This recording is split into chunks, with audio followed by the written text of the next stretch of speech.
Te damos la bienvenida a Audiosofía, donde ilustra su oído. Si deseas descargar el texto, encontrarás el enlace en la descripción.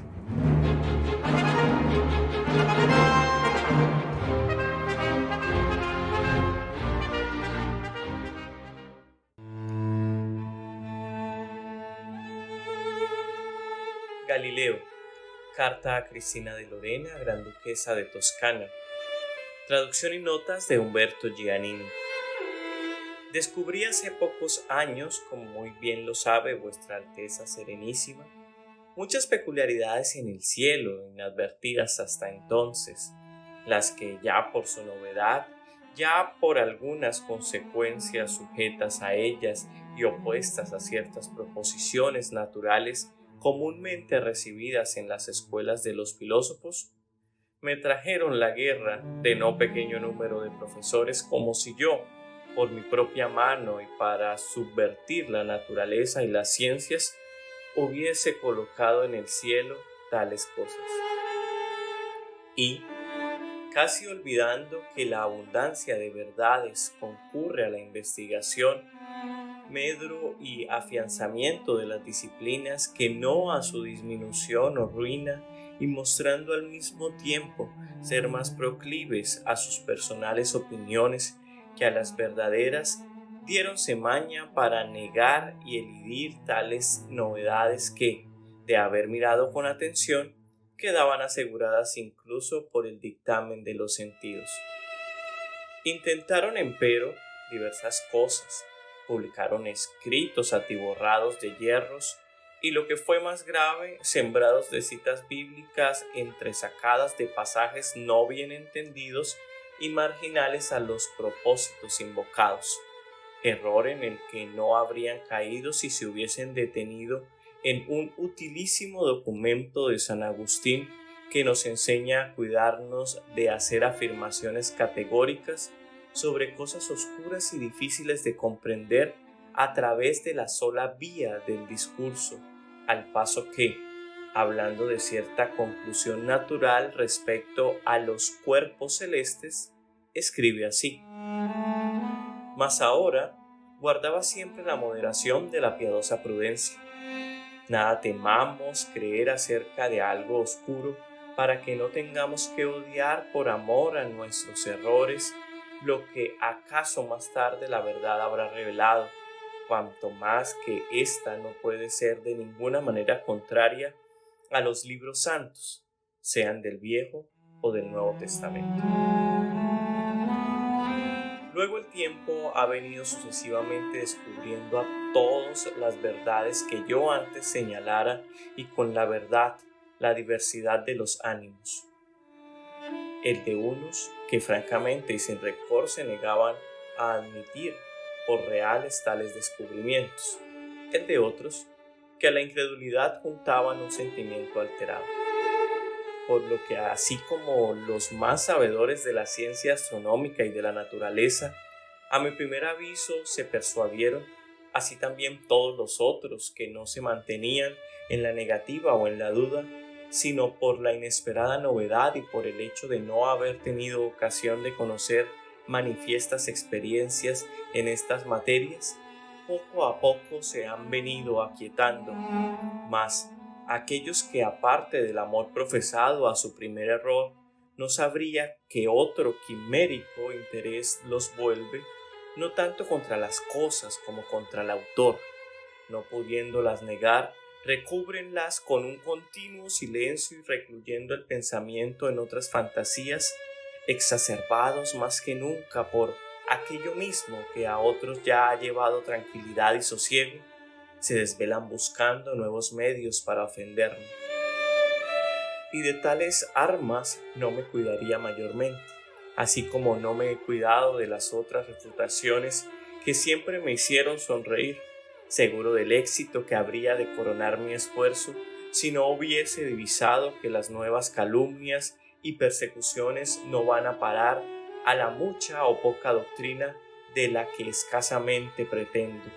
sino que, yendo más allá, procuran ofenderme con manchas que deben serme y me son aborrecidas más aún que la muerte, y frente a las cuales no podré darme por contento si solo las tienen por injustas quienes conocen a aquellos y a mí. Persistiendo pues en su originario propósito de arrasar conmigo y con mis cosas, usando cualquier medio imaginable y viniendo a saber lo que pienso en mis estudios astronómicos y de filosofía acerca de la disposición de las partes del mundo, a saber, que el Sol sin cambio de lugar está situado en el centro de las conversiones de los globos celestes y que la Tierra, girando sobre sí misma, se le mueve en torno, viendo además que tal posición la voy confirmando no solo por el hecho de invalidar las razones de Ptolomeo y Aristóteles, sino también al ir exhibiendo otras contrarias a aquellas, en particular algunas referentes a efectos naturales, cuyas causas acaso no se podrían determinar de otro modo, y otras astronómicas dependientes de muchas confrontaciones entre los nuevos descubrimientos celestes, las cuales se acomodan y confirman admirablemente con esta nueva posición y abiertamente invalidan el sistema ptolomeico, confundidos tal vez por la reconocida verdad de otras sentencias no comunes que he afirmado y desconfiando de la filosofía para defender sus propios argumentos, se han decidido a buscar protección para las falacias de sus discursos en un manto de simulada religión y en la autoridad de las sagradas escrituras aplicadas por ellos con poca inteligencia a la refutación de razones ni comprendidas ni probadas. En un principio y sin mayores averiguaciones, difundieron en el mundo católico la especie de que tales proposiciones van contra las sagradas escrituras y que en consecuencia son condenables y heréticas. Luego, percatándose de cuán fuerte es la inclinación de la naturaleza humana a abrazar con más premura cualquier empresa en la que el prójimo sea agobiado aún injustamente antes que participar en el justo ensalzamiento de alguien, no les fue difícil dar con quien las juzgara como tales, es decir, como condenables y heréticas, e incluso desde el mismo púlpito, infiriendo con esto poco piadoso y desconsiderado agravio, no solo a esta doctrina y a quien la sigue, sino a toda la matemática y a todos los matemáticos en conjunto,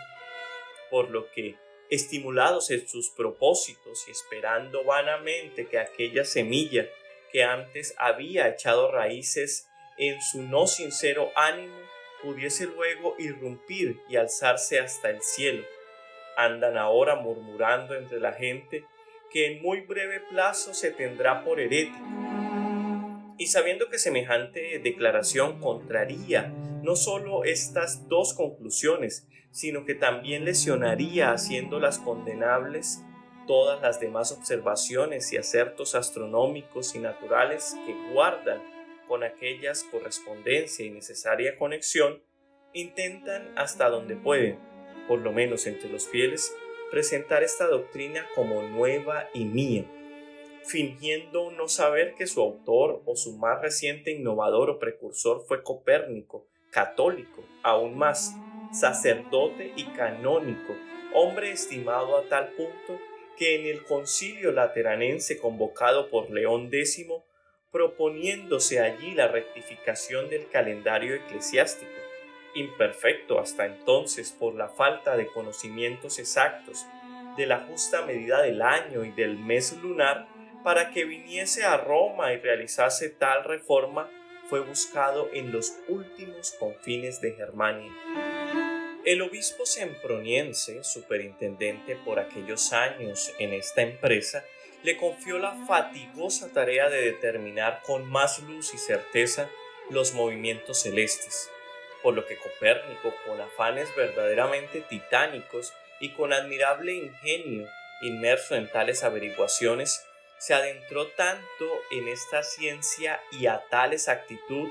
llevó la noticia de los periodos de los movimientos celestes, que hizo suyo el título de sumo astrónomo y después, en conformidad a su doctrina, no solo se ha regulado el calendario, también se fabrican las tablas de todos los movimientos planetarios,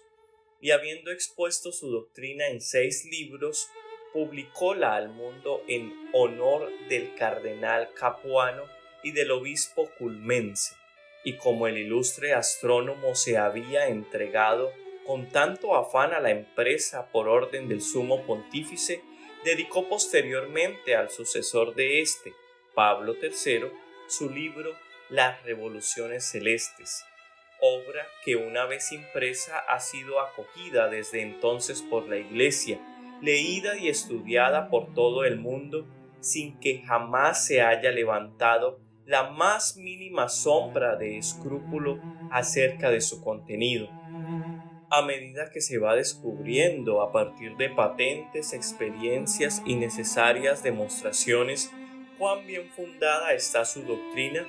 no han faltado personas que, no habiendo visto jamás tal libro, procuran, para las tantas fatigas de su autor, el premio de hacerlo declarar herético, y esto solo por dar satisfacción a un privado enojo concebido contra alguien que no tiene otro vínculo con Copérnico que el hecho de aprobar su doctrina. Ahora, en cuanto a las tachas con que aquellos tan injustamente pretenden grabarme, a fin de defenderme ante el juicio público, cuyo parecer y concepto en materia de religión y fama me importan sobremanera, he estimado necesario discurrir acerca de las cosas que mis detractores van fabricando para hacer detestable mi opinión, abolirla y declararla, por último, no ya falsa, sino herética, escudándose siempre en un fingido celo de religión, intentando incluso comprometer las escrituras santas, hacerlas en cierta medida vehículo de sus no sinceros propósitos y extender, además abusivamente, si no me equivoco, la autoridad de los santos padres y contra estos a tal punto que aún en conclusiones puramente naturales y no de fide, debiéranse someter las sensaciones y las razones demostrativas a algún determinado pasaje de la Escritura, pasaje que, bajo las aparentes palabras, bien pueden ocultar otro sentido. Por lo que espero demostrar con cuanto más piadoso y religioso celo que ellos, procedo yo al proponer no ya que no se condene ese libro, como quisieran sus impugnadores, sino que no se le condene sin entenderlo, escuchar sus razones y ni siquiera verlo, máximo si su autor nunca ha tratado cosas propias de la religión o la fe, o ha empleado razones dependientes en absoluto de autoridades de las Santas Escrituras, de tal manera que pudiera interpretarlas mal. Por el contrario, siempre se mantuvo en el ámbito de las conclusiones naturales relativas a movimientos celestes, las que trató con astronómicas y geométricas demostraciones previamente fundadas en experiencias manifiestas y muy cuidadosas observaciones. No es que él haya sido negligente con los pasajes bíblicos, puesto que comprendía muy bien que, siendo su doctrina demostrada, ésta no podía contrariar las Escrituras si entendidas correctamente. Y así lo declara al sumo pontífice al final de la dedicatoria. Si por ventura hubiese fautos que, ignorantes de toda ciencia matemática, se pronuncian, sin embargo, en torno a ella, y sí a raíz de algún pasaje bíblico, distorsionando intencionalmente, se atreven a reprenderme y a atacar este principio mío, no me preocupo de ello y tendré tal juicio por temerario. No es cosa ignorada, además, que Lactancio, célebre escritor, es cierto, pero poco matemático, habla solo en broma de la forma de la Tierra, cuando se burla de aquellos que afirman tener esta forma de globo.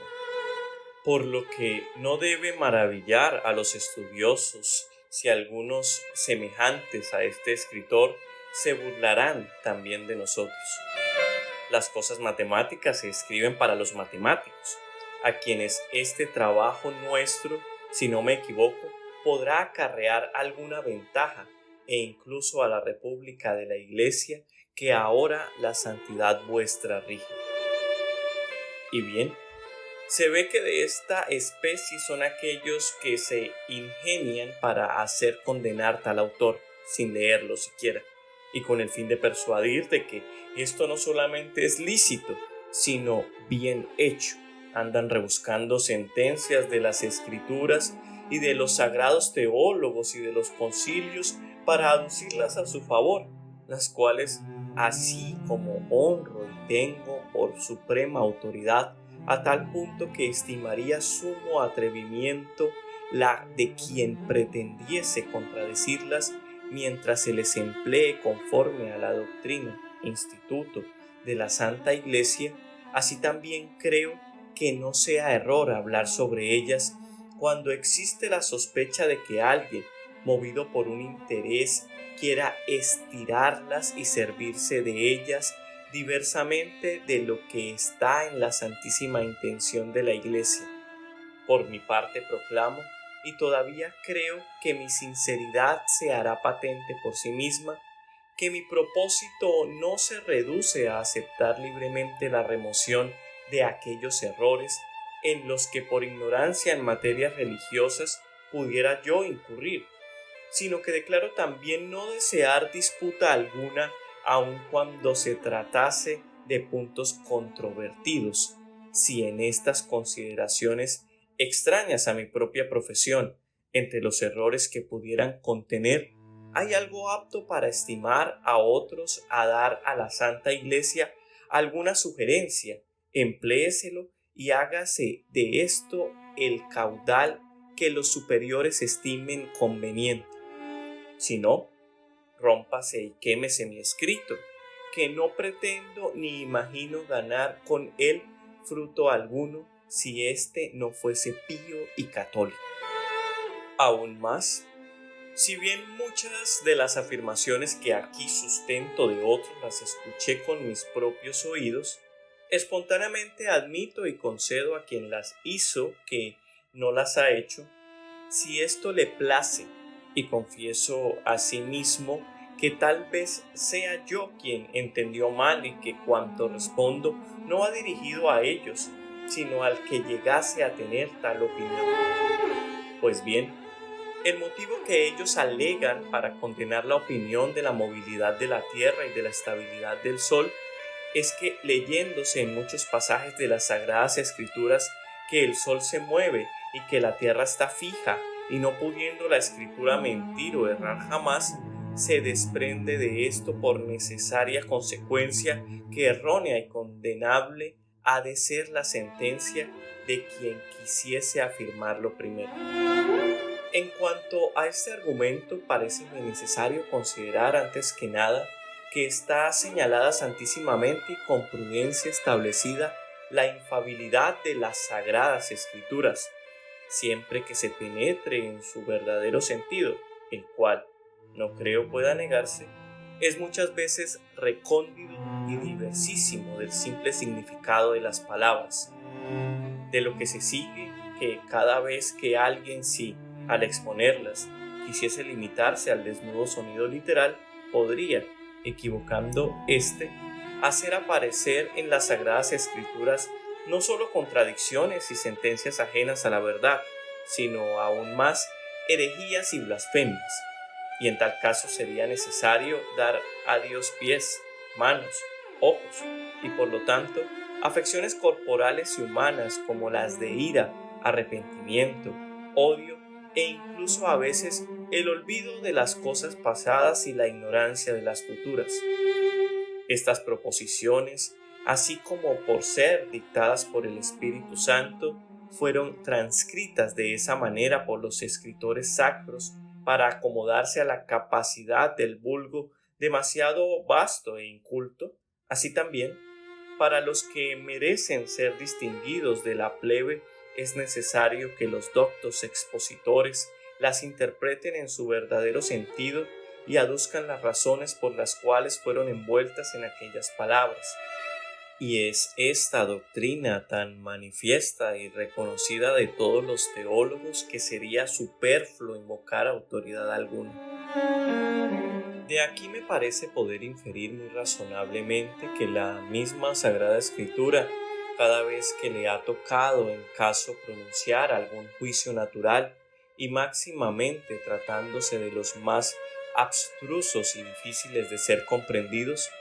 no haya callado esta misma advertencia para no agregar confusión en las mentes del pueblo y volverlo más contumaz en contra de los dogmas del más elevado misterio. Y como se ha dicho y claramente se descubre, si por la exclusiva finalidad de acomodarse a la capacidad popular no se ha abstenido la Escritura de ensombrecer importantísimos acertos, atribuyendo hasta al mismo Dios condiciones lejanísimas y contrarias a su esencia, ¿quién querrá decididamente sostener, dejando de lado tal aspecto, que la propia Escritura, al hablar incidentalmente de tierra, de agua, de sol y de otras criaturas, haya preferido limitarse con todo rigor al significado literal y unívoco de las palabras? Y sobre todo al decir de estas criaturas cosas en nada concernientes al principal designio de las santas letras, esto es, al culto divino y a la salvación de las almas y otras cosas remotísimas de la comprensión del vulgo. Establecido esto, estimo que las disputas sobre problemas naturales no se deberían iniciar poniendo por garantía este o aquel pasaje escritural, sino manifiestas experiencias y demostraciones necesarias, puesto que, dimanando del verbo divino tanto la escritura sacra como la naturaleza, esa, cual dictado del Espíritu Santo, y esta, cual observantísima ejecutora de los mandatos de Dios, y por lo demás siendo útil a la escritura a fin de adecuarse al entendimiento común, decir muchas diversas tanto en su aspecto como respecto al desnudo significado de las palabras, y siendo la naturaleza, por el contrario, inexorable e inmutable, y no trascendiendo jamás los términos de las leyes impuestasle, ni cuidando en absoluto si sus complejas razones y modos de operar son o no son manifiestos a la capacidad de los hombres, parece entonces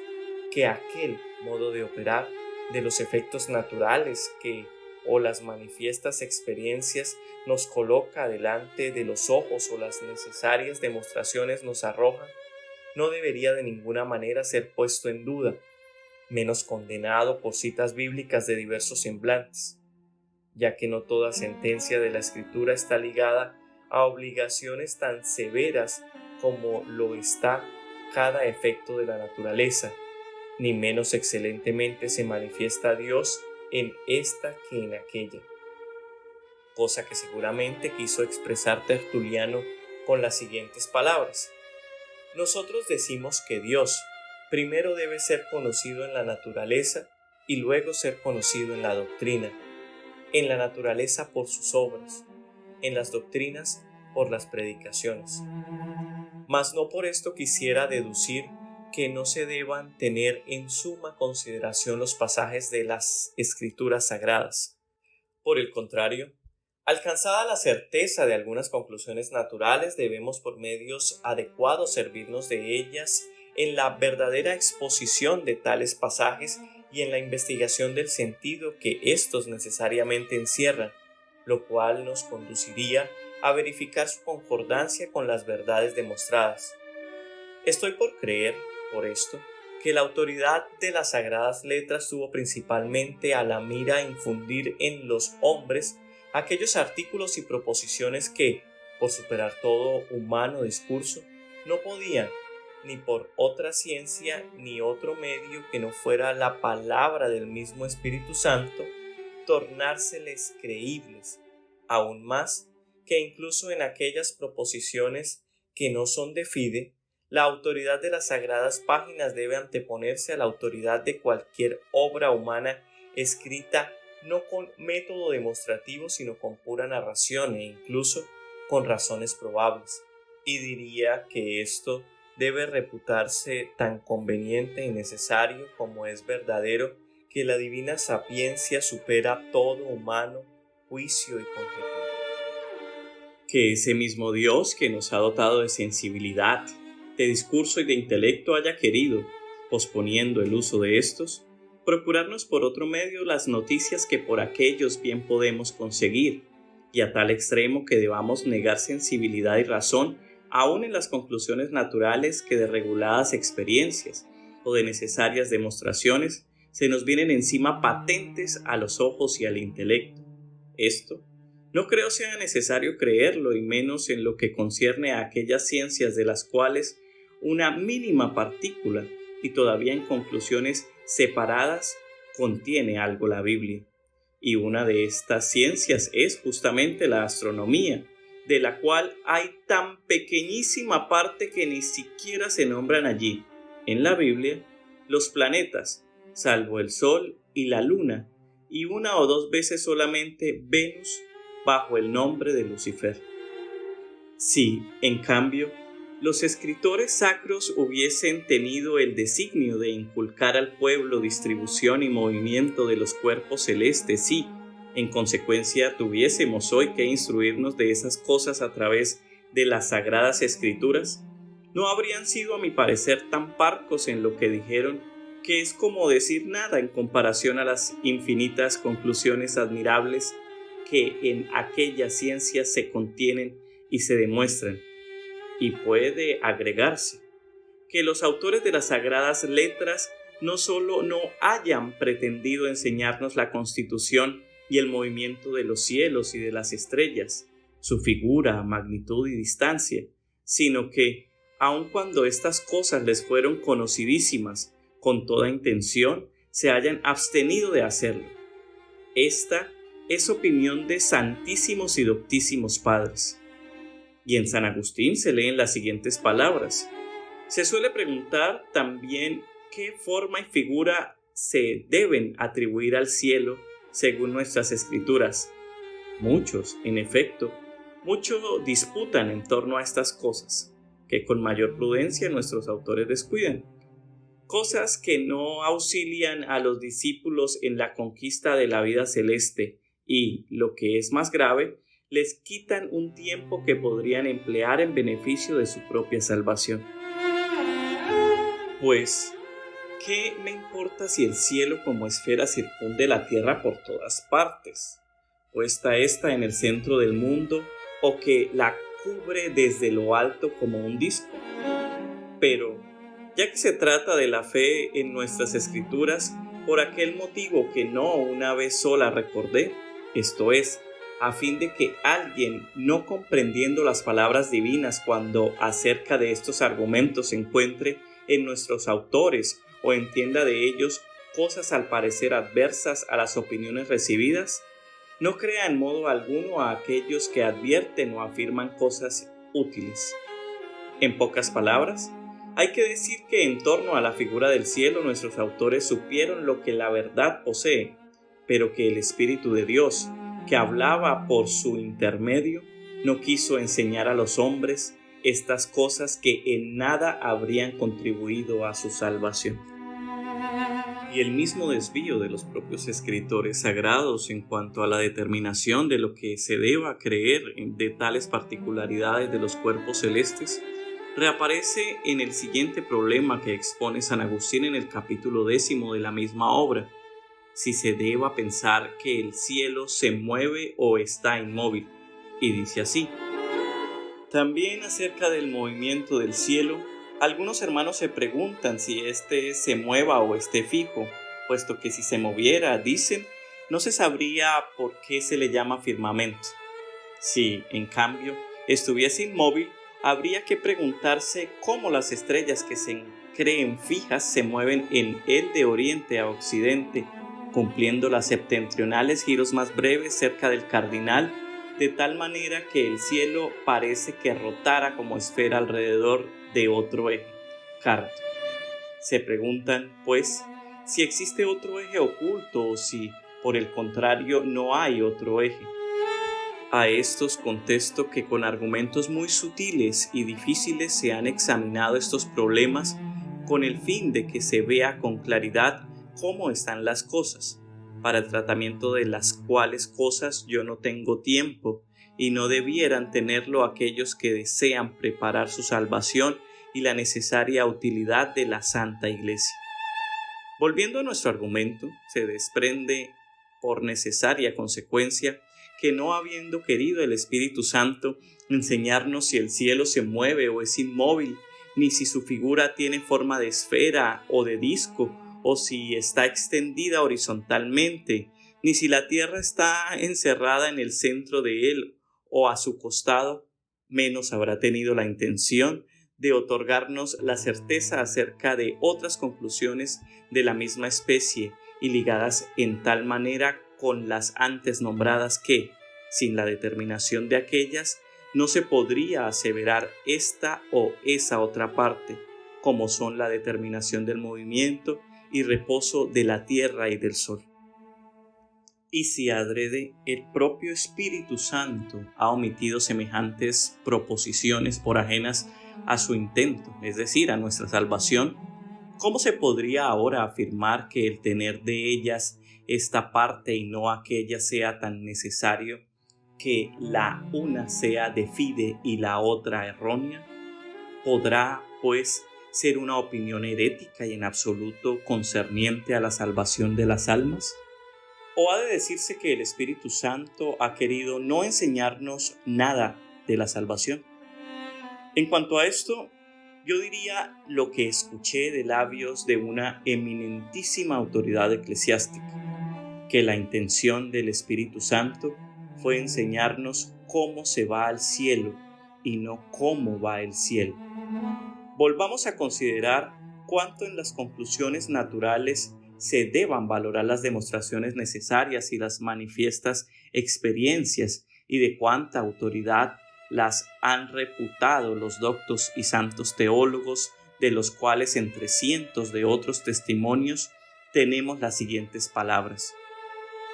Es preciso estar en guardia y evitar diligentemente y a toda costa que, al tratar la doctrina de Moisés, no nos suceda asentir a o decir categóricamente cosas que repugnan a manifiestas experiencias o a las razones de los filósofos o a las de otras disciplinas,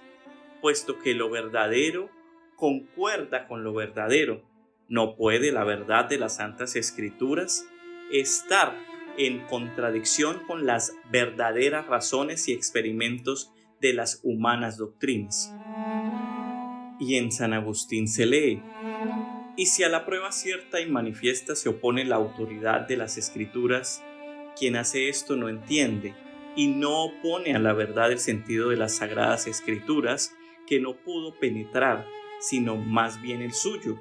y nada que se encuentre en aquellas, sino lo que encuentra en sí mismo y en el puesto de aquellas. Establecido esto, y siendo como se sabe que dos verdades no pueden contradecirse, es tarea de los sabios expositores afanarse por penetrar el verdadero sentido de los pasajes sagrados que, sin duda alguna, habrán de salir concordes con aquellas conclusiones naturales de las que la manifiesta sensación o las demostraciones necesarias nos hubiesen antes convencido con plena certeza y seguridad. Aún más, estando establecido, como se ha dicho, que las Escrituras, por las razones anteriormente anotadas, admiten en muchos pasajes interpretaciones alejadas del inmediato significado de las palabras y, además, no pudiendo afirmarse con certeza que todos los intérpretes hablen inspirados divinamente, puesto que, si fuese así, no habría entre ellos disparidad alguna acerca del sentido de las mismas citas. Me inclino a pensar que mucho más prudente sería no se permitiese a nadie arriesgar estas y en cierto modo obligarlas a defender esas o aquellas conclusiones naturales de las cuales alguna vez los sentidos y las razones demostrativas y necesarias nos pudieran revelar lo contrario. Pues,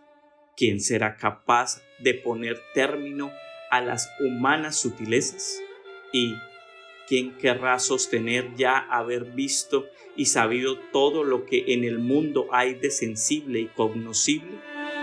¿Acaso aquellos mismos que en otras ocasiones confesarán y con gran verdad que eaque simus sunt minima pars eorum quae ignoramus? Antes bien, si hemos escuchado de los labios del mismo Espíritu Santo que Deus tradit mundum disputationem eorum ut non inveniat homo opus quod operatus est Deus ab initio ad fin, no es justo, a mi entender, cortar el paso al libre filosofar acerca de las cosas del mundo y de la naturaleza, como si todas esas cosas hubiesen sido ya descubiertas y traídas a plena luz. Ni tampoco se debería tener por temerario a quien no se aquieta con las opiniones comunes, ni ocurrir que alguien tomase por ofensa que otro no adhiera en disputas naturales a la opinión que place a los más y principalmente acerca de cuestiones disputadas desde hace miles de años entre grandes filósofos, como la estabilidad del Sol y la movilidad de la Tierra, opinión defendida por Pitágoras y por toda su secta, y por Heráclito Póntico, por Filolao, maestro de Platón, y según referencia aristotélica, por el propio Platón, de quien escribe Plutarco en la vida de Numa, que, ya viejo, afirmaba ser cosa bastante absurda pensar de otra manera. Del mismo parecer fueron Aristarco Samio, como lo afirma Arquímedes, Seleuco el matemático, el filósofo Niceta, según Cicerón, y así muchísimos otros. Y finalmente, ampliada y con múltiples observaciones y demostraciones confirmada, esta fue la opinión de Nicolás Copérnico. Y Séneca, filósofo eminente, en el libro de Cometis nos advierte que con gran diligencia se debe averiguar si es en el cielo o es en la tierra donde reside la conversión diurna. Por esto, fuera de los artículos tocantes a la salvación y al afianzamiento de la fe, contra cuya solidez no existe peligro de que pueda surgir nunca doctrina válida y eficaz, sería tal vez sabido y útil consejo no agregar otro sin necesidad, y si es así, produciría verdadero desorden el agregarlos a pedido de personas que, además de ignorar, nosotros si hablan inspiradas por celeste virtud, claramente vemos que en ellas se podría desear aquella inteligencia exigible para comprender y luego refutar las demostraciones con las cuales la sagacidad de la ciencia procede al confirmar tales conclusiones. Agregaría, si me fuera lícito exponer mi propio punto de vista, que acaso convendría más al decoro y a la majestad de las sagradas letras el proveer que no cualquier ligero y vulgar escritor pueda, para dar autoridad a una obra suya, muy a menudo fundada sobre vanas fantasías, sembrarla de citas bíblicas interpretadas, o mejor dicho, estiradas, hacia sentidos tan remotos de la recta intención de la escritura, como próximas a la burla contra aquellos que la sostentan. Muchos ejemplos podrían aducirse de tales abusos, pero quiero que me basten dos no ajenos a estas materias astronómicas. Sea el primero el de los escritos que fueron publicados acerca de los planetas medíceos últimamente por mí descubiertos y contra cuya existencia se opusieron muchas citas de las Sagradas Escrituras. Ahora que los planetas se dejan ver por todo el mundo, me agradaría escuchar cómo reinterpretarán la Escritura aquellos mismos opositores y cómo se disculparán de su ingenuidad. Sea el otro ejemplo el de aquella persona que ha vuelto a publicar contra astrónomos y filósofos que la luna no recibe ninguna luz del sol y que es en sí luminosa. Fantasía que confirma por último, o mejor dicho, cree confirmar con varias citas de las Escrituras, las cuales, le parece, no se podrían sostener si su opinión no fuera verdadera y necesaria. Sin embargo, que la luna sea de por sí tenebrosa no es menos claro que el esplendor del sol. Queda así manifiesto que tales autores, que por no haber penetrado el verdadero sentido de la escritura, si hubiesen tenido autoridad, la habrían usado como medio para constreñir a los demás a tener por verdaderas conclusiones que repugnan a razones manifiestas y a los sentidos, abuso que, Dios nos libre, fuese tomando fuerza o autoridad, porque en tal caso sería preciso prohibir en poco tiempo todas las ciencias especulativas, ya que, siendo por naturaleza bastante mayor el número de los hombres poco aptos para entender perfectamente las escrituras y las otras ciencias que el número de los inteligentes, aquellos, hojeando superficialmente la Biblia, se arrojarían el derecho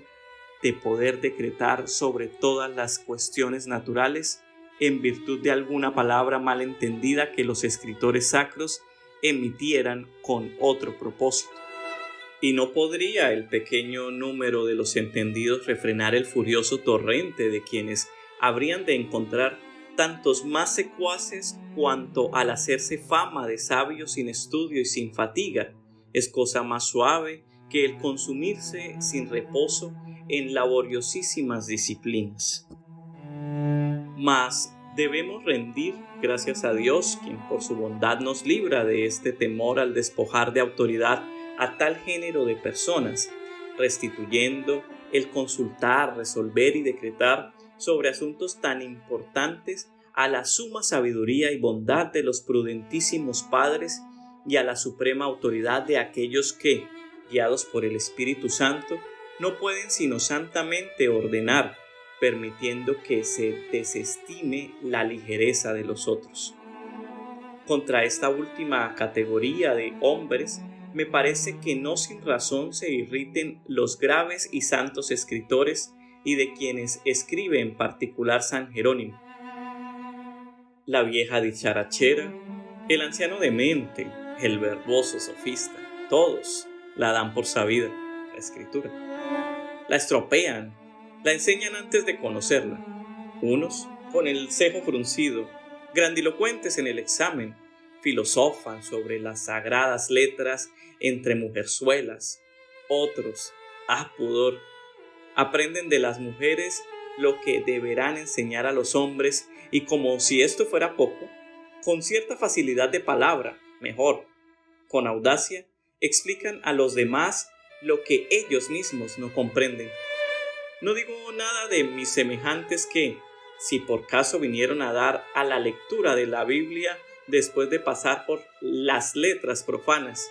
ahora acarician los oídos del pueblo con elegantes sermones y lo que digan lo tienen por ley de Dios y no se dignan aprender lo que dijeron los profetas y los apóstoles, sino que, por el contrario, arreglan para sus propias razones testimonios inadecuados, como si fuera loable y no viciosísimo género de enseñanza el deformar las sentencias y allegar las sagradas escrituras a las intenciones de nuestro querer a él opuestas.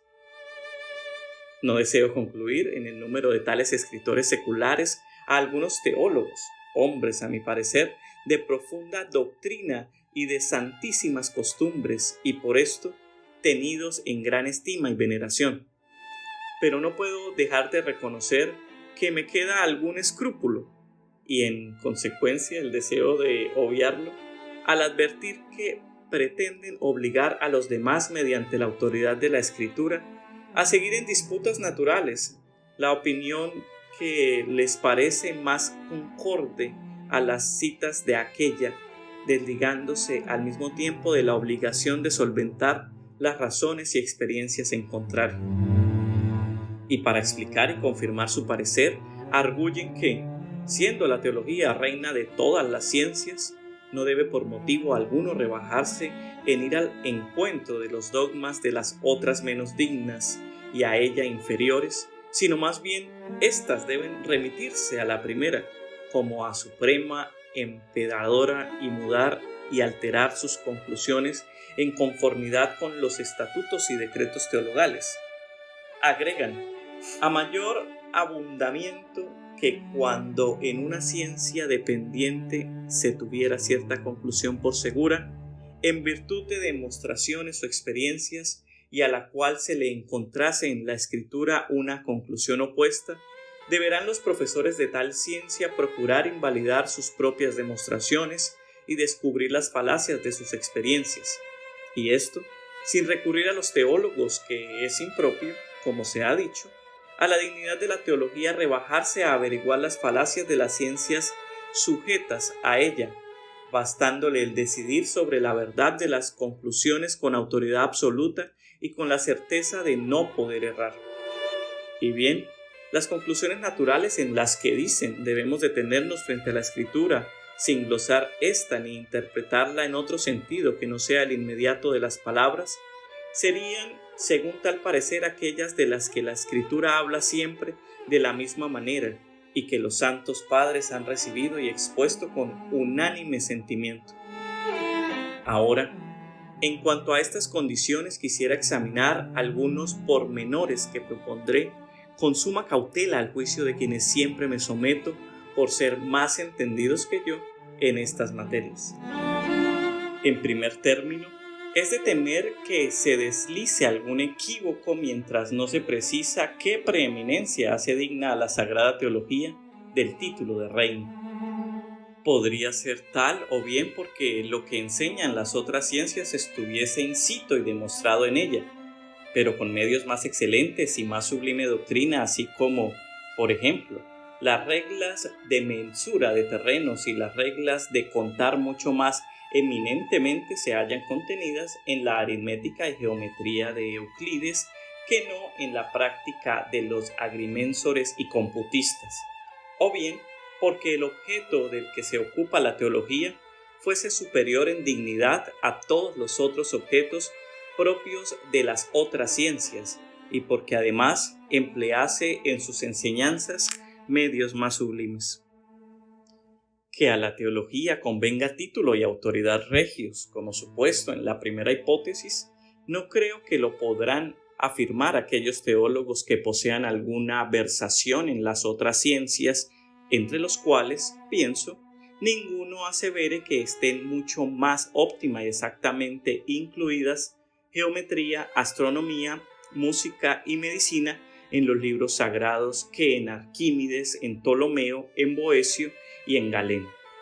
Parece, en cambio, que la regia eminencia se le deba atribuir, como supuesto en la segunda hipótesis, por la altitud del objeto y por el admirable magisterio de las revelaciones divinas, en aquellas proposiciones concernientes a la conquista de la suprema bienaventuranza, pues, por otros medios, los hombres nada hubiesen comprendido.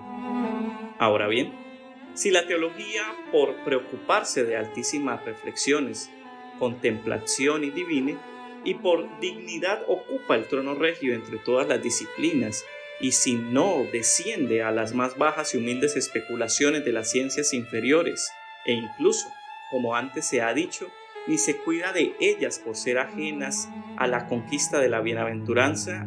entonces sus ministros y profesores no deberían arrogarse autoridad para legislar en profesiones no ejercidas ni estudiadas por ellos, ya que esto sería como si un príncipe absoluto, sabiendo que puede mandar a su antojo y hacerse obedecer, pretendiese, no siendo ni médico ni arquitecto, que se medicinase y construyese a su modo, con grave peligro de los enfermos y manifiesta ruina de los edificios. El ordenar a los profesores de astronomía que se cuiden de sus propias observaciones y demostraciones como de algo que no puede ser sino falacia y sofisma,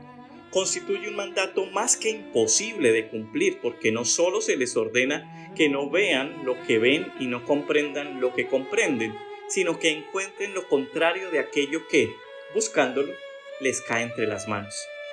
Empero, antes de proceder así, sería menester se les mostrara cómo sea posible obtener que las potencias del alma puedan mandar una a la otra y las inferiores a las superiores, de tal manera que la imaginativa y la voluntad puedan y quieran creer lo contrario de lo que el intelecto entiende. Hablo en todo momento de las proposiciones puras naturales y que no son de fide y no de las sobrenaturales y de fide. Quisiera rogar a estos prudentísimos padres que consideraran con diligencia el distingo que debe hacerse entre las doctrinas opinables y las demostrativas. Para este fin, teniendo bien a la vista con qué fuerza constriñen las secuencias necesarias, se convencerían mayormente de cómo no está en el poder de los profesores de la ciencia demostrativa el variar a su gusto las opiniones, adscribiendo hora a una hora a otra y que hay gran diferencia entre el prescribir a un matemático o a un filósofo y el hacerlo con un mercante o un legista, y que no con la misma facilidad se pueden mudar las conclusiones demostrativas acerca de las cosas de la naturaleza y del cielo como las opiniones acerca de lo que sea o no lícito en un contrato, en una hacienda o en un trueque. Tal diferencia fue muy bien conocida de los doctísimos y santos padres, como nos lo muestra el haber puesto gran énfasis en confrontar muchos argumentos o, para decirlo mejor, muchas falacias filosóficas. En particular tenemos las siguientes palabras de San Agustín. Esto se debe tener por indubitable, puesto que podemos explicar que no es contrario a las Escrituras, cualquier cosa que los sabios de este mundo hayan podido verazmente demostrar en torno a la naturaleza de las cosas. Por el contrario, todo cuanto enseñen en sus libros y opuesto a las sagradas letras, sin duda alguna consideramos falsísima opinión y en la medida en que podemos lo demostramos, y de tal manera guardamos la fe a nuestro Dios en quien están ocultos todos los tesoros de la sabiduría y no nos dejamos seducir de la locuacidad de falsas filosofías ni aterrar de las supersticiones de religión simulada, de cuyas palabras, me parece, se extrae esta doctrina, que en los libros de los sabios de este mundo se contienen algunas cosas de la naturaleza verazmente demostradas y otras simplemente expuestas, y que, en cuanto a las primeras, es tarea de los sabios teólogos mostrar si no son contrarias a las Escrituras, en cuanto a las otras expuestas, pero no necesariamente demostradas, si hubiese algo contrario a la Biblia, deberá estimarse como indudablemente falso y como tal ha de demostrarse en cada caso.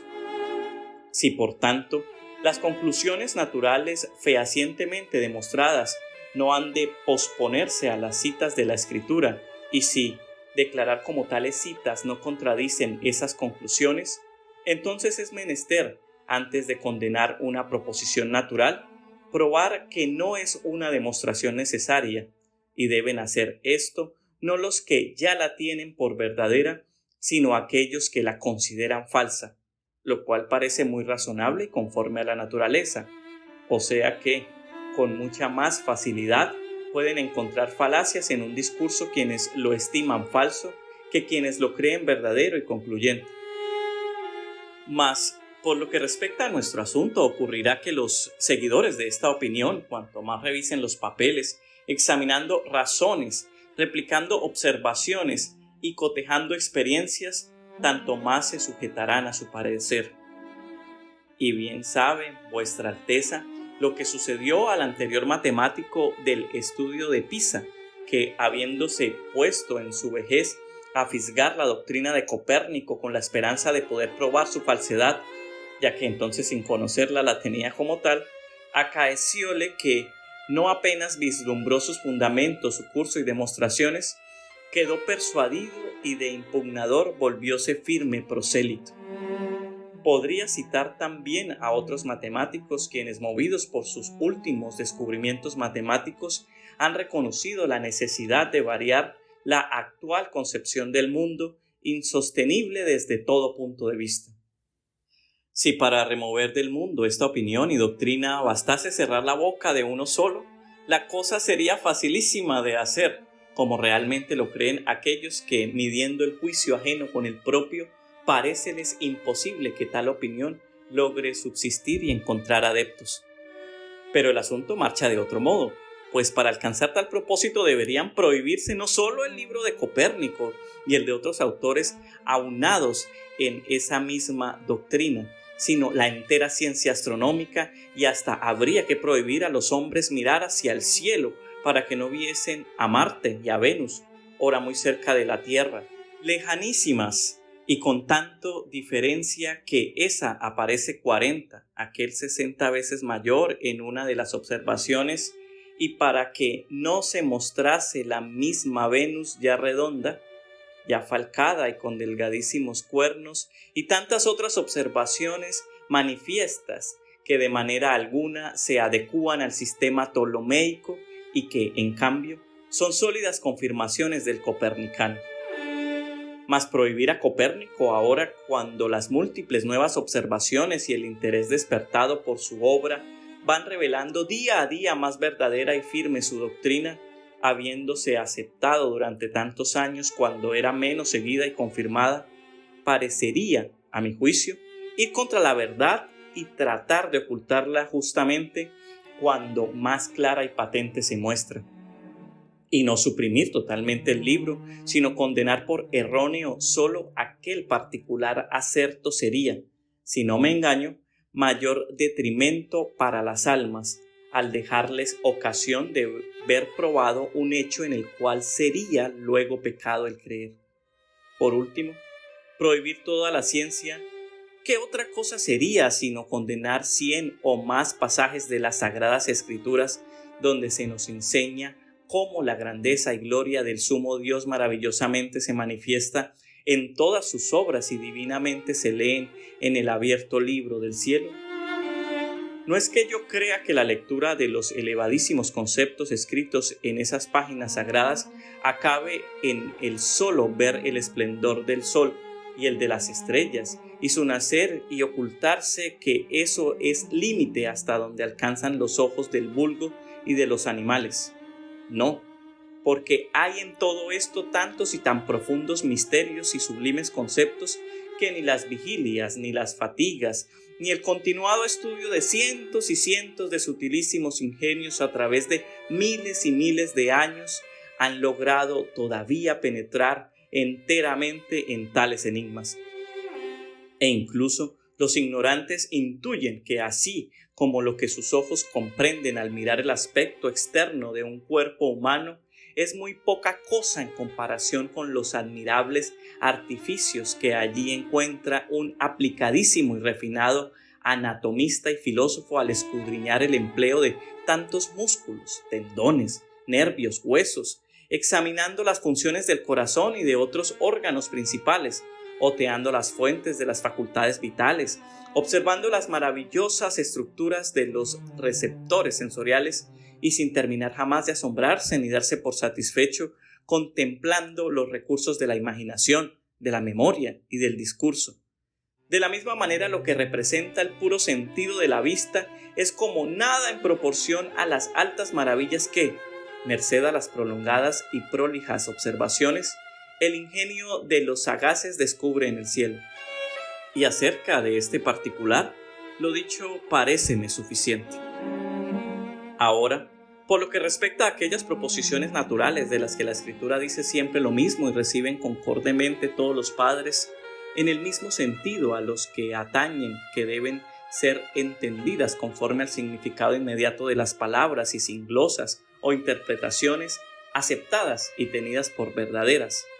a los que defienden en consecuencia la estabilidad de la tierra y la movilidad del sol por corresponder a proposiciones de tal índole y dicen ser de fide el tenerlas por verdaderas y errónea la opinión contraria a estos, en primer término debo manifestar que, respecto a ciertas proposiciones naturales, por más que se las sometiera a la observación y al discurso con todo, no se obtendría más que una probable opinión o una verosímil conjetura, por ejemplo, si las estrellas son animadas. Respecto de otras, se posee, en cambio, o se puede creer firmemente poseer después de largas experiencias y observaciones y a través de demostraciones necesarias, indubitable certeza, por ejemplo, si la Tierra y el Sol se mueven o no, o si la Tierra es esférica. En cuanto a las primeras, no dudo en absoluto que allí donde el humano discurso no puede llegar, no habiendo por tanto ciencia de tales proposiciones, sino solo opinión y fe, convenga conformarse piadosamente con el puro sentido de la Escritura. Pero en cuanto a las otras, estimo previo, como ya se ha dicho, examinar el hecho, lo que nos ayudaría a encontrar el verdadero sentido escritural, y así, aunque las palabras en su primera apariencia sonasen distintas, vendrían por último a coincidir con el hecho demostrado, si es verdad que dos verdades no pueden nunca contradecirse. Y este criterio, que me parece tan recto y seguro, ya lo encuentro escrito en San Agustín, quien, hablando justamente de la figura del cielo y de que se deba creer de ella, ya que parece serlo afirmado por los astrónomos contrario a las escrituras, aquellos estimándola redonda y las escrituras llamándola extendida como una piel.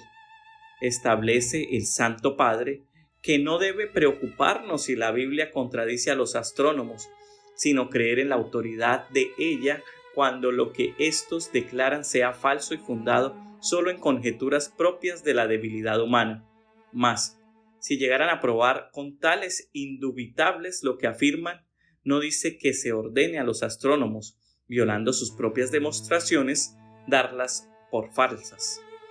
Afirma sí que debese mostrar no ser aquello que se dice en la Escritura sobre la piel, contrario a tan fehacientes demostraciones. Estas sus palabras, pero alguien dice: ¿cómo no va a ser contrario el juicio de aquellos que atribuyen al cielo figura esférica a lo que está escrito en nuestros libros, que extiende el cielo como una piel? Sea, pues, contrario si es falso lo que dice. Es verdadero, en efecto, lo que declara la divina autoridad, más bien que lo que presume la humana incapacidad.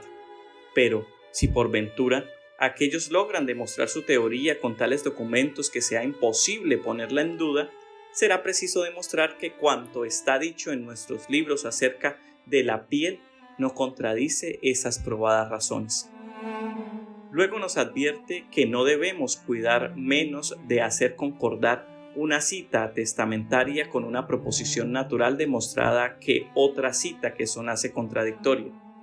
Y me parece digna de ser admirada e imitada la circunspección de este santo, quien, incluso en lo tocante a conclusiones oscuras y de las cuales se puede estar ciertos de no tener ciencia por medio de humanas demostraciones, asume una actitud muy reservada en la determinación de lo que deba creer, como se desprende de sus palabras hacia el final del segundo libro de Génesis ad Literam. Mas ahora, guardada siempre la moderación de la piadosa prudencia, nada temamos creer acerca de algo oscuro, para que no tengamos que odiar por amor a nuestros errores lo que acaso más tarde la verdad habrá revelado, cuanto más que ésta no puede en ningún modo ser contraria a los libros santos, sean del Viejo o del Nuevo Testamento. En este y otros pasajes creo inferir, si no me engaño, que los santos padres han querido mostrar que en las cuestiones naturales y que no son de fide, ante que nada se debe considerar si ellas han sido indudablemente demostradas o conocidas por manifiestas experiencias, o bien si un tal conocimiento es posible, el cual, una vez obtenido y siendo también este un don de Dios, debe aplicarse a la determinación del verdadero sentido de las sagradas letras en aquellas citas que aparentemente dijeran lo contrario. Mas los sapientísimos teólogos alcanzarán sin duda el sentido de estas citas junto con las razones por las que el Espíritu Santo, para nuestro ejercicio o por alguna otra razón que me es oculta, ha querido velarnos bajo palabras de significado diverso. Acerca del otro punto es cuestión, teniendo nosotros a la vista el originario propósito de las Sagradas Escrituras, no creo que el haber hablado siempre en el mismo sentido habría de perturbar esta regla, puesto que, habiendo decidido, para acomodarse a la capacidad del vulgo, expresar por primera vez cierta proposición con palabras de significado diverso al de la esencia de esa misma proposición, ¿por qué no habría de observar lo mismo y respecto a lo mismo todas las veces que le fuera menester expresar idéntica cosa? Actuar diversamente, me parece, habría acrecentado la confusión y menguado la credulidad del pueblo, y que de la quietud o movimiento de la tierra y del sol fuese necesario decir, para atenerse a la capacidad popular, lo que suenan las palabras de la Escritura. La experiencia nos lo muestra claro, que aún en nuestros tiempos, cuando el pueblo parece bastante menos rústico, se mantiene la misma opinión con razones que, bien pesadas y examinadas, resultan frivolísimas y con experiencias o falsas del todo o enteramente ajenas a la cuestión. Ni tampoco se puede intentar disuadirlo que este pueblo es incapaz de percibir las razones opuestas, tributarias de muy exquisitas observaciones y sutiles demostraciones y de abstracciones que para ser concebidas requiriese gallarda imaginación. Por lo que, cierta y demostrada entre los sabios la estabilidad del sol y el movimiento de la tierra, incluso así, habría que declarar lo contrario a fin de mantener la reputación del vasto y numeroso pueblo, ya que de 1000 hombres vulgares que son interpelados sobre estas cosas, ¿acaso no se encuentre uno solo que no responda parecerle y por tanto creer a ojos cerrados que el sol se mueve y que la tierra está fija? Pero a nadie se le ocurrirá tener este comunísimo asentimiento popular por indicio de la verdad de aquello que se afirma, porque si interrogásemos a estos mismos hombres acerca de las causas y motivos por los cuales creen tales cosas, y por otra parte, nos informásemos de que experiencias y demostraciones que valen aquellos otros pocos para establecer lo contrario, advertiríamos que a estos los han persuadido inconmovibles razones, mientras que a esos ingenuas apariencias y vanas y ridículas confrontaciones. Es pues demasiado manifiesto que para no confundir la poca capacidad del vulgo y volverlo renitente y contumaz en el prestar fe a los artículos principales y que son absolutamente de fide, fue necesario atribuir al sol el movimiento y la tierra la quietud. Y si era necesario hacerlo de esta manera, no tenemos por qué maravillarnos de que con suma prudencia lo hayan entendido así las Sagradas Escrituras. Pero diré todavía que no solo los miramientos a la ineptitud del vulgo, sino además la corriente opinión de esos tiempos, hicieron que los escritores sagrados se acomodaran más al hábito heredado que a la esencia del hecho en los asuntos no atinentes a la bienaventuranza. Y hablando San Jerónimo de estas cosas escribe: en las Escrituras muchas cosas se han dicho según la opinión del tiempo al cual se remontan los hechos y no según aquello que era la verdad de la cosa. Y en otro pasaje el mismo santo: es costumbre en las Escrituras que el cronista relate aquella que era en ese tiempo la opinión de todos acerca de muchas cosas. Y Santo Tomás en Job capítulo 27, a propósito de estas palabras: quien extiende el aquilón sobre el vacío y suspende la tierra sobre la nada, señala que la Escritura llama vacuo y nada al espacio que abraza y circunda la tierra, y que nosotros sabemos que no es vacío, sino lleno de aire. Y llega a decir que para amoldarse a la creencia del vulgo que imagina no haber nada en tal espacio, la Escritura llama a este vacuo y nada. Estas son las palabras de Santo Tomás. El hecho que a propósito del hemisferio superior nos parezca un espacio lleno de aire que el vulgo llama vacío, nos indica el modo de hablar de las Sagradas Escrituras, esto es, según las opiniones del vulgo. Ahora, con esta cita pienso muy claramente se puede probar que a la Escritura respecto a lo mismo le han asistido grandes razones para llamar móvil al sol e inmóvil a la tierra, que si midiésemos la capacidad de los hombres vulgares, la hallaríamos mucho más impedida para comprender la inmovilidad del sol y movilidad de la tierra, que no esa propiedad del espacio de que habla Santo Tomás. Por tanto,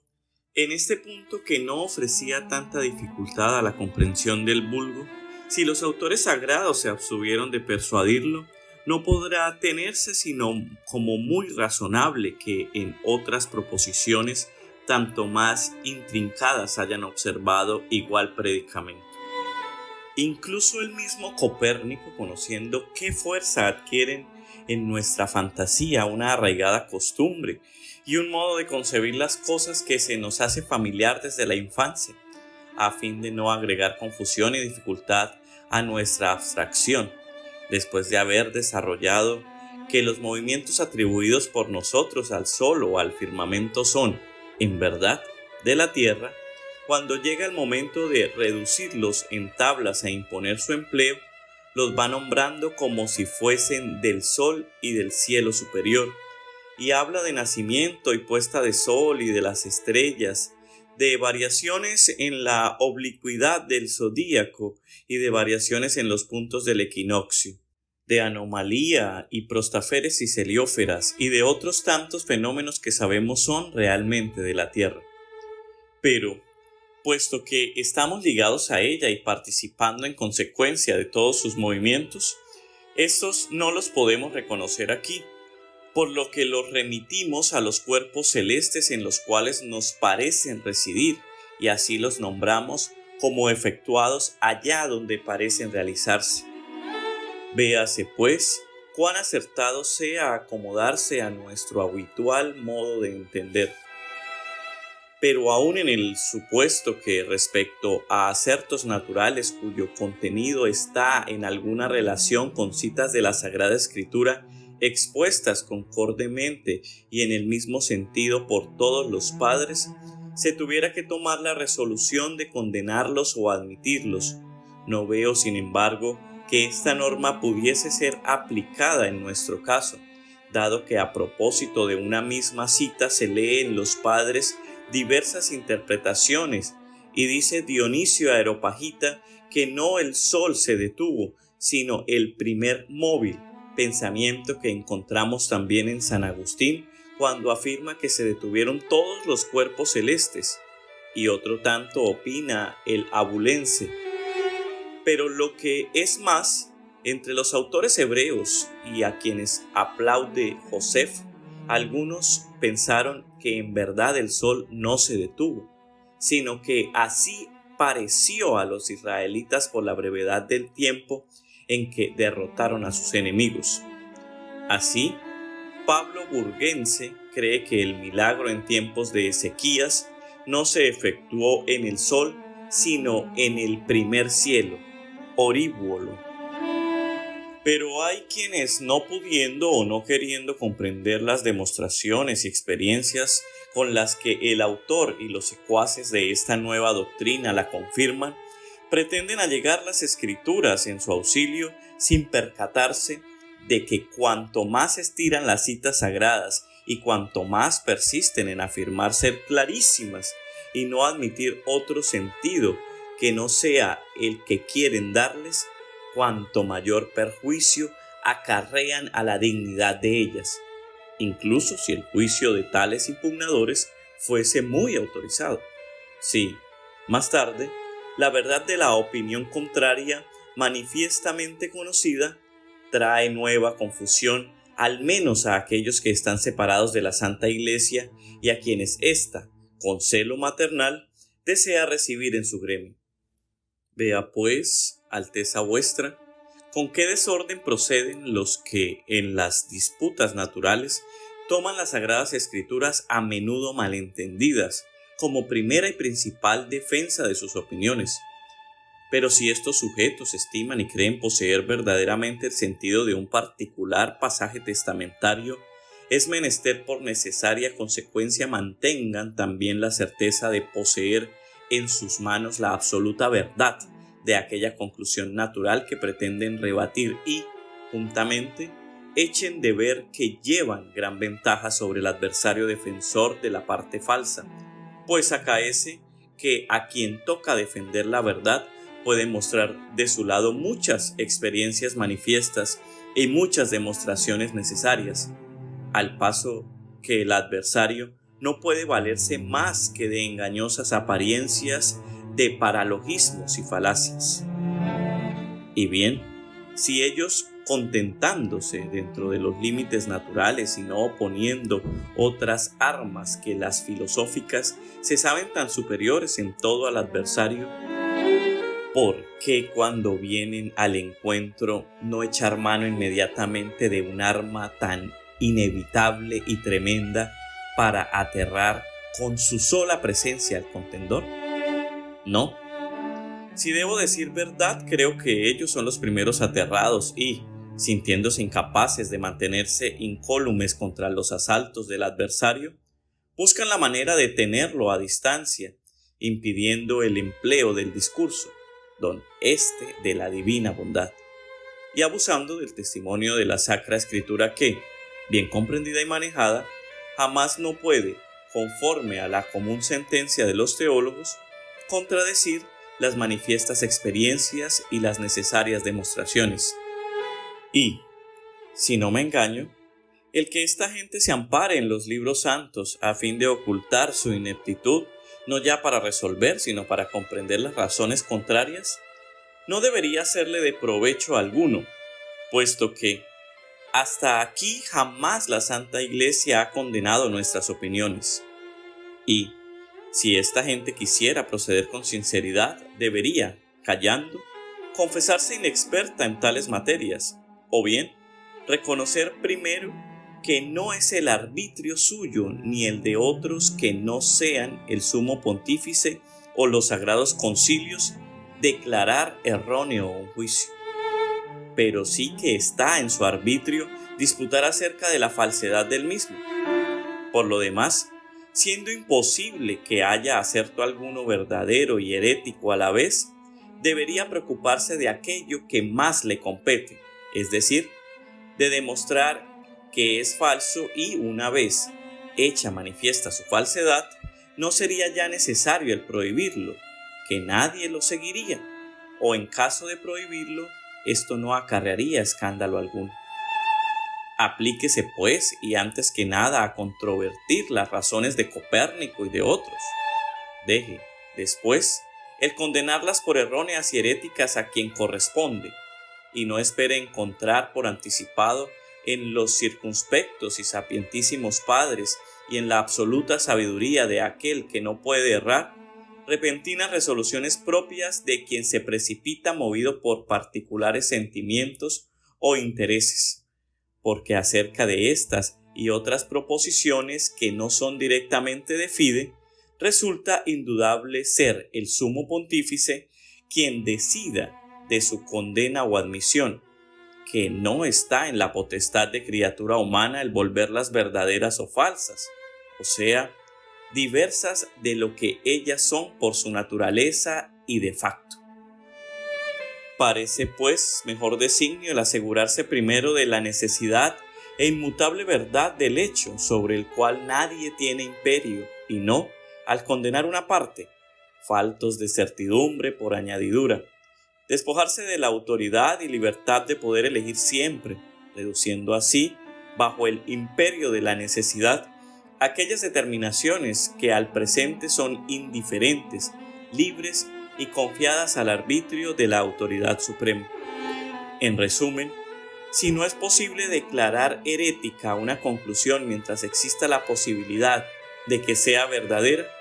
vana será la fatiga de aquellos que pretenden condenar la movilidad de la Tierra y la estabilidad del Sol si antes no han demostrado que esto es imposible y falso.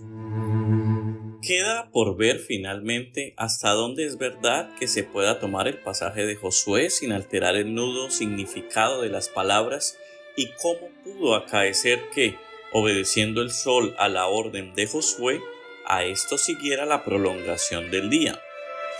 Lo que, incluso aceptada la hipótesis ptolomeica acerca de los movimientos celestes, en modo alguno puede ocurrir, ya que, haciéndose el movimiento del Sol de occidente hacia oriente y por la elíptica según el orden de los signos zodiacales y, siendo contrario al movimiento de oriente a occidente del primum mobile, movimiento que determina el paso del día a la noche, es cosa clara que, al interrumpir el Sol su movimiento propio, el día ha de hacerse más corto y no más largo, y que, por el contrario, el modo de alargarlo sería apurando su curso, mientras que, para lograr que el sol permaneciese en el horizonte y en el mismo lugar por algún tiempo, y sin declinar hacia occidente, sería preciso acelerar su movimiento tanto que igualase al del primer móvil, lo que equivale a una aceleración de 360 veces su velocidad normal. Si Josué hubiese, pues, querido que sus palabras fuesen tomadas en el más puro y propio significado, habría ordenado al Sol acelerar tanto su curso como para impedir que el impulso del primum mobile lo llevase al ocaso. Mas, puesto que sus palabras iban dirigidas a un pueblo que tal vez no sabía más del movimiento empíreo que de su marcha de levante a poniente y, no teniendo el propósito de enseñarle la constitución de las esferas, sino más bien de destacar la magnitud del milagro realizado en el alargamiento del día, acomodóse entonces en las palabras a tal capacidad y entendimiento. Quizá semejante consideración movió primero a Dionisio Areopagita a decir que en este milagro se detuvo el primer móvil y que, deteniéndose éste, se detuvieron consecuentemente todas las esferas. Luego, lo mismo opina San Agustín y el abulense lo confirma detenidamente. Todavía más, que la intención del propio Josué fuera la detención de todo el sistema de las esferas celestes, se comprende por la orden que dio a la luna, bien que ésta nada tuviera que hacer con el alargamiento del día, y bajo el mandato hecho a la luna debemos subentender los globos de los otros planetas, callados en este pasaje así como en todo el resto de la escritura, cuya intención jamás ha sido la de enseñarnos ciencias astronómicas. Paréceme, en fin, si no me engaño, que claramente se descubre supuesto el sistema ptolomeico, que sea menester interpretar las palabras en un sentido diverso de su significado inmediato, interpretación que, prevenido por los utilísimos documentos de San Agustín, no podría deber ser necesariamente esta, si otra mejor y más adecuada se le ocurriese a alguien. Y si este mismo sentido, más conforme a cuanto leemos en Josué, se pudiera entender en el sistema copernicano como el apéndice de otra observación que yo he demostrado nuevamente en el cuerpo solar, esto es lo que por último quisiera someter a vuestra consideración, hablando siempre con la reserva de quien no está afeccionado a sus propias cosas, que quiera anteponerlas a las ajenas y estimar que no las hay mejores y más fieles a las intenciones de la Sagrada Escritura. Supuesto, conforme al parecer de los autores ya nombrados, que con el milagro de Josué se hubiese detenido todo el sistema de las revoluciones celestes, y esto a fin de que, al detenerse un solo cuerpo, no se hubiesen confundido todas las disposiciones e introducido sin necesidad gran perturbación en el curso total de la naturaleza, entro ahora, en segundo lugar, a examinar cómo el cuerpo solar, si bien fijo en el mismo sitio, gire sobre sí mismo haciendo una conversión completa en el lapso aproximado de un mes, hecho que me parece haber demostrado en forma concluyente en mis cartas acerca de las manchas solares. Vemos manifiestamente estar este movimiento en la parte superior del globo, inclinado hacia mediodía y por tanto hacia la parte inferior, y volverse hacia el aquilón justamente de la misma forma como se efectúan los giros de todos los globos de los planetas. En tercer lugar, considerando la nobleza del Sol y siendo fuente de luz con la cual, como ya he demostrado necesariamente, no solo la Luna y la Tierra, sino todos los demás planetas, tenebrosos como estos, son encendidos, no creo que estará muy lejos del correcto filosofar añadir que aquel, cual ministro máximo de la naturaleza y en cierto sentido alma y corazón del mundo, con su girar sobre sí mismo, infunde a los otros cuerpos que lo circundan no solo la luz, sino también el movimiento. no de otra manera que, así como el cesar el movimiento cordial en los animales, cesarían, por este hecho, todos los otros movimientos de sus órganos. Así, con la paralización del Sol detendríanse las conversiones de todos los planetas. Y como de la admirable fuerza y energía del Sol podría traer el mismo testimonio de muchos escritores, quiero que me baste un solo pasaje del beato Dionisio de Areopagita, en cuyo libro De Divinus Nominibus del Sol leemos lo siguiente: Lux etiam colligir convertitque ad se omnia quae videntur, quae moventur, quae illustrantur, quae calescunt, et uno nomine ea quae ab eius splendore continentur, itaque sol ilius dicitur, quod omnia congregat, colligat, dispersa. Siendo el Sol fuente de luz y principio de movimiento, y queriendo Dios que ante la orden de Josué quedase todo el sistema del mundo por muchas horas inmóvil, bastó detener al Sol, a lo cual, paralizándose todas las otras conversiones, quedaron Sol, Tierra y Luna y todos los otros planetas en idéntico orden. Por eso, durante algún tiempo, no declinó el día hacia la noche, sino que milagrosamente se prolongó, y de este modo, deteniéndose el Sol sin alterar en lo más mínimo o confundir las otras relaciones y la mudable disposición de las estrellas, púdose alargar el día en la Tierra como exquisita conformidad al sentido literal del sagrado texto. Pero aquello que se debe tener en no poca consideración, sino hierro,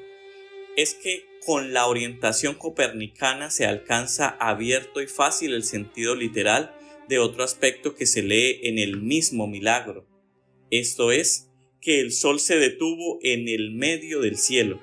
sobre cuyo pasaje grandes teólogos encuentran dificultades, puesto que parece muy probable que cuando Josué pidió el alargamiento del día, no estaba ya el Sol en el meridiano, sino muy próximo al ocaso. Si hubiese estado en el meridiano, pasando entonces cerca del solsticio estivo y haciendo así larguísimos los días, no parece verosímil que hubiese sido necesario pedir el alargamiento del día para obtener la victoria en el conflicto, pudiendo muy bien bastar para esto el espacio de 7 o más horas de luz que quedaban todavía. Inquietos por este problema, gravísimos teólogos han estimado que el Sol estaba por transponer el horizonte, y así parece que sonarán las palabras ferma sole fermanti, que si hubiese estado en el meridiano o no habría sido necesario pedir el milagro o habría bastado con pedir una mínima demora. De esta opinión es Cayetano, a lo cual subscribe Magallanes confirmándola al decir que Josué había hecho aquel mismo día tantas otras cosas antes de la orden del Sol que resulta imposible hubiesen sido realizadas solo en media jornada, por lo que se limita a interpretar las palabras in medio celi con cierta dureza, traduciéndolas por nuestro hemisferio, esto es, sobre el horizonte. Empero, tal dureza o cualquier otra las podemos evitar, sino hierro, colocando conforme al sistema de Copérnico el Sol en el medio, esto es, en el centro de los globos celestes y de las conversiones de los planetas, tal como en extremo necesita hacerse, porque suponiendo cualquier hora del día, la meridiana u otra cercana a la noche cuanto se quiera, resultará que el día fue alargado y paralizadas todas las conversiones celestes con el solo hecho de detener al Sol en la mitad del cielo o, con otras palabras, en el centro del cielo donde habita. Sentido este tanto más acomodado a la letra, además de cuanto se ha dicho, ya que, incluso si se quisiera afirmar que la detención del Sol se produjo a mediodía, correcto hubiese sido decir estetit in meridie vel meridiano círculo, y no in medio celi, puesto que de un cuerpo esférico, como lo es el cielo, el medio es realmente y solo el centro. En cuanto a los otros pasajes de las Escrituras, aparentemente contrarios a esta posición, No dudo que si fuese conocida por verdadera y demostrada, aquellos mismos teólogos que mientras la reputan falsa, piensan no tolerar tales pasajes bíblicos una exposición concordante con la nuestra. Encontrarían entonces interpretaciones bastante congruas y sobre todo si a la inteligencia de las sagradas páginas añadiesen un poco de conocimiento astronómico. Y como en el presente, por estimarla falsa, al leer los testamentarios solo encuentran pasajes adversos. Cuando se hubiesen formado otra idea encontrarían, seguramente, otros tantos bien avenidos y acaso juzgarían que la Santa Iglesia, con mucha precisión, ha narrado que Dios colocó el sol en el centro del cielo y que así al hacerlo girar sobre sí mismo a la manera de una rueda, da ordenados cursos a la luna y a las estrellas errantes, mientras ella canta. Dios santísimo del cielo, que pintas el luminoso centro de los polos con ígnea blancura, multiplicándola con hermosa luz, que formas en el cuarto día la llameante rueda del sol, que diriges el orden lunar y el errante curso de las estrellas. Podría decir que el nombre del firmamento se adecua muy bien ad literam, a la esfera estrellada y a todo aquello que hay sobre las revoluciones de los planetas que, según esta doctrina, está totalmente firme e inmóvil. Así, moviéndose la Tierra circularmente, se entendería el sentido de nec dum terram facerat et flumina et cardines orbis terrae, puesto que vano sería atribuir tales polos al globo terrestre si encima de él no se los tuviera que buscar.